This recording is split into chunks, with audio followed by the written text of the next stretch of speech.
దానికి కావాల్సిన పదార్థాలు: ఒక బంగాళదుంప, ఒక 4 ఉల్లిపాయలు, ఒక 2-3 పచ్చిమిరపకాయలు, కొత్తిమీర, శనగపిండి.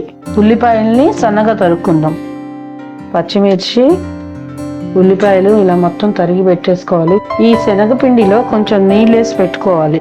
ఒక స్టవ్ మీద ప్యాన్ తీసుకొని ఇలా నూనె వేసుకొని, నూనె కాగిన తర్వాత దీనిలోకి కాసిన శనగపప్పు, కాసిన మినపప్పు, ఆవాలు, కొంచెం జీలకర్ర, ఒక ఎండుమిర్చి, పచ్చిమిర్చి వేసుకొని బాగా వేగనియ్యాలి. దీనిలోకి మనం తరిగి పెట్టుకున్నాం కదండి ఉల్లిపాయలు, అవన్నీ వేసేసేయాలి.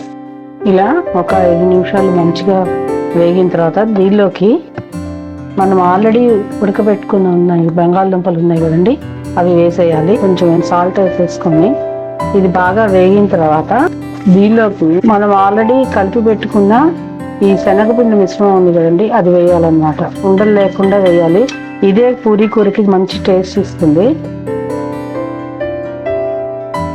వేసి బాగా కలపాలి. బాగా కలుపుకోండి. తర్వాత కొత్తిమీర వేసి కలిపేయడమే.